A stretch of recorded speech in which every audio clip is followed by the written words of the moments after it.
Good morning students. आज हम पढ़ेंगे साइंस। तो साइंस में हम लोगों ने डाइजेस्टिव ग्लैंड्स देखा था। आज हम देखेंगे some elements related to digestion. Digestion से रिलेटेड कुछ आप एलिमेंट्स देखेंगे।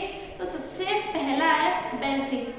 जब आप खाना खाते हो तो अपन क्या करते हैं, साथ में हवा भी चली जाती है, तो जो एयर होती है वो कहाँ पे जाके कलेक्ट हो जाती है, स्टमक में जाके कलेक्ट हो जाती है। फिर वो क्या इसोफेगस से आप जो खाना खाते हो वो वापस स्टमक से इसोफेगस के थ्रू वापस पीछे पुश की जाती है। तो इससे क्या होता है, और अपने माउथ से सीधी वो बाहर आ जाती है। जब अपन देखो पहले तो अंदर जाती है, स्टमक में जाके कलेक्ट हो जाती है, फिर वो वापस इसोफेगस के थ्रू वापस अपने मुंह से बाहर आ जाती है। इसे कहते हैं बेल्चिंग। तो आपको पता ही होगा, ये तो नॉर्मल है।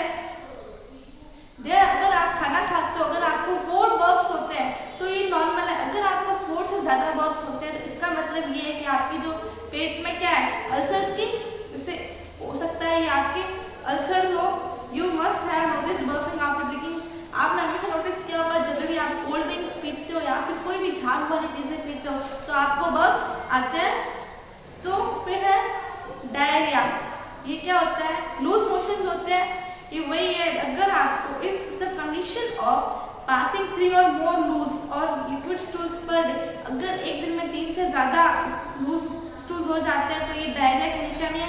It is a kind of, ये बैक्टीरिया, वायरस और पैरासाइट्स के थ्रू होती है। जैसे अगर अपन कंटेमिनेटेड फूड खा लिया या फिर गंदा पानी पी लिया, ये उसी के कारण होता है। तो और parasites spreads through contaminated unclean drinking as a result of poor या फिर पुअर हाइजीन के कारण ये होता है। फिर है due to diarrhoea lot of fluid is lost by the body. This condition is called dehydration.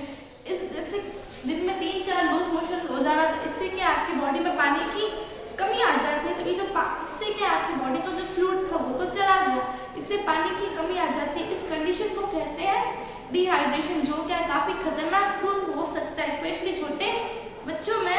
In this condition the patient should be dehydrated. इस कंडीशन में आपको डॉक्टर क्या एडवाइस करते हैं, आपको ORS का घोल दे दिया जाता है पीने के लिए, जो क्या मिक्सचर होता है clean water, salt and sugar. इसका मिक्सचर होता है पानी, शक्कर और शुगर का, पानी, शक्कर और नमक का।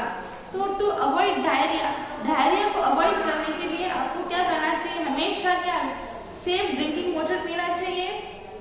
Keep your body and surroundings clean. अपने आसपास का वातावरण हमेशा साफ रखना चाहिए और आपको लोगों को बताना चाहिए कि कैसे इन्फेक्शन होता है, तो इसलिए आप हाइजीनिक रहो।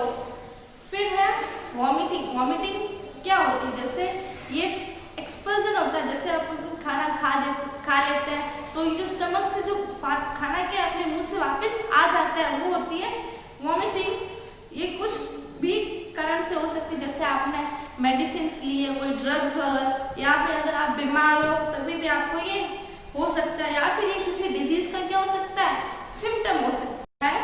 फिर जैसे अगर आपकी तबीयत खराब होती है कभी कभार तो आपको वॉमिटिंग जैसा फील होता है, कुछ टेस्ट नहीं आता है। फिर हार्ट बर्न।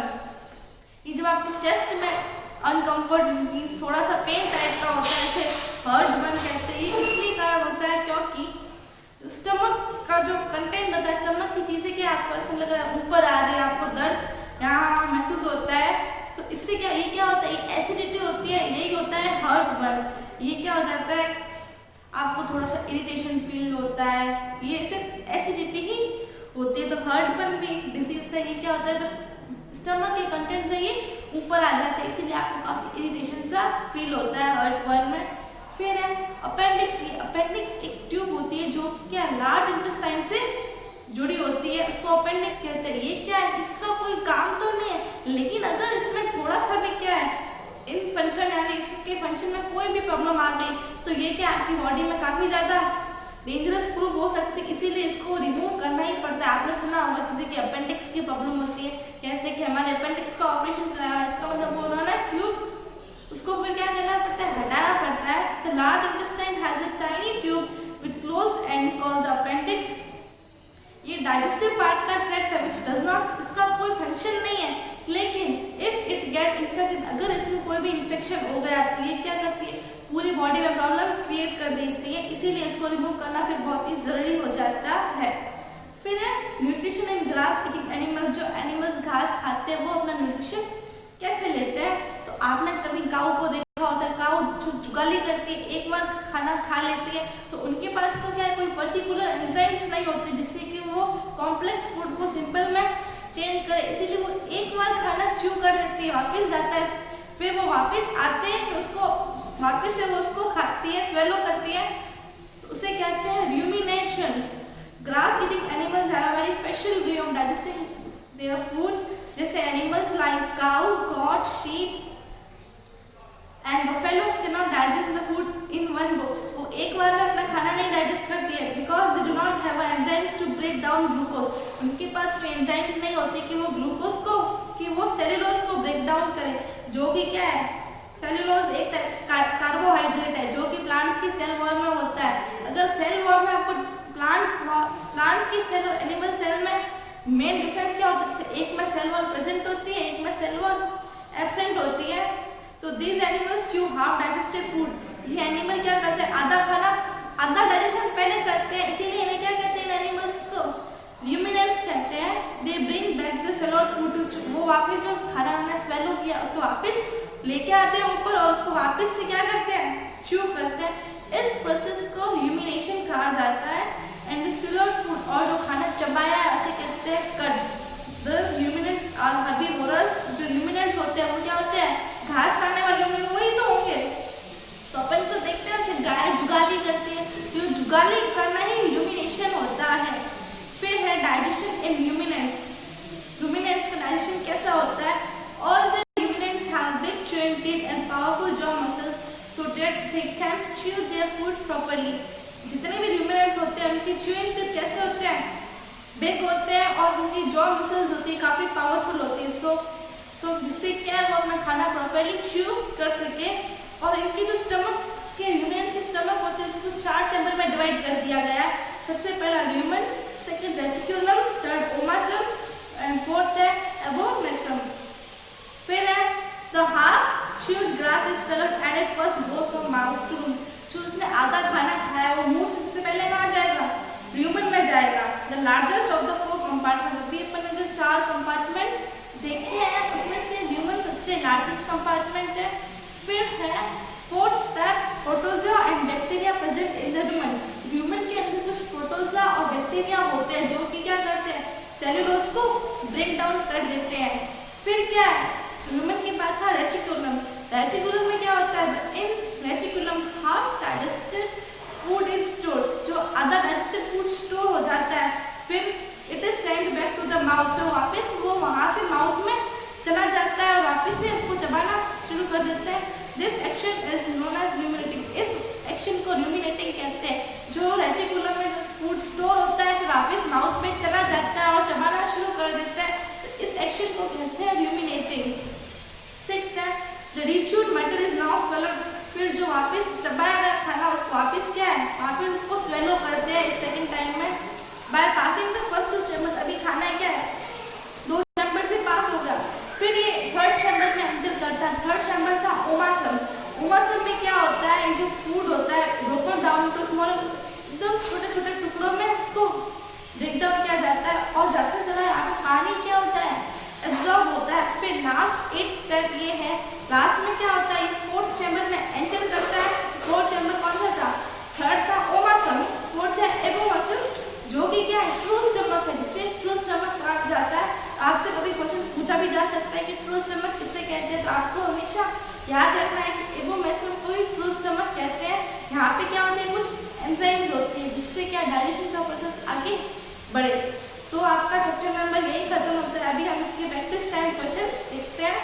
एमसीक्यूज है, the process in which the body cells utilise the absorb nutrition is. ये कौन सा प्रोसेस होता है जिसमें बॉडी सेल्स न्यूट्रिएंट्स को क्या करती है, यूटिलाइज करती है। जो न्यूट्रिएंट्स उन्होंने एब्जॉर्ब किया है उसको यूज करना पड़ेगा, उसे कहते हैं।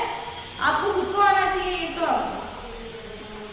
तो इसका जो हम कहेंगे असिमिलेशन, ये प्रोसेस होता है जिसमें क्या होता है, बॉडी सेल जो न्यूट्रिएंट्स को एब्जॉर्ब किया है उसे यूटिलाइज करेंगे, उसे यूज करेंगे, तो ये होगा असिमिलेशन। फिर है second, the pointed teeth in your mouth are. आपके माउथ में पॉइंटेड टीथ होते हैं, उन्हें क्या कहते हैं, canines. Third, upper part small intestine का जो अपर पार्ट होता है उसे कहते हैं ड्यूडेनम। फोर्थ है और ल्यूमिनेंट्स, जितने भी ल्यूमिनेंट्स होते हैं वो सारे क्या होते हैं, अभी आपको बताया था, हर्बीवोरस। फिफ्थ है water from undigested food is absorb, water जो अनडाइजेस्टेड फूड का जो लास्ट में वाटर का एब्जॉर्ब होता है लार्ज इंटेस्टाइन में। सिक्स्थ है front four teeth in each जो आर द, जो ईच और जो में आगे वाले चार टीथों को क्या, टीथ्स को क्या कहते हैं, इंसीजर्स। एमसीक्यूज आपके हो गए हैं, अब है फिल इन द ब्लैंक्स। तो the method of intaking food in the form of solid organic matter is called, इसे क्या कहते हैं, आप जो खाना लेते हो सॉलिड ऑर्गेनिक मैटर, ये होता है होलोजोइक न्यूट्रिशन। फिर है second अमोबा pushes out of one or more finger like projections called, इन्हें क्या कहते हैं, तो स्टिडोपोडिया कहते हैं, और सेकंड इसे विली कहा जाता है, VILLI। थर्ड है animals that eat only flash of other animals, जो सिर्फ फ्लैश खाते हैं उन्हें कार्निवोरस कहा जाता है। इसका ऑप्शन है carnivorous. Fourth villi are found in, villi होती है वो स्मॉल इंटेस्टाइन में पाई जाती है, तो इसका आप लोगे स्मॉल इंटेस्टाइन।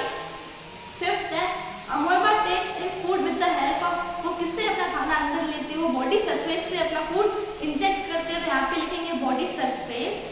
सिक्स्थ है dash is a kind of discomfort और burning sensation caused in the chest, chest में जब अभी आपको जब दर्द होता है, डिस्कम्फर्ट होता है, अजीब सा महसूस होता है, एसिडिटी, तो इसे इसका होगा हार्ट बर्न।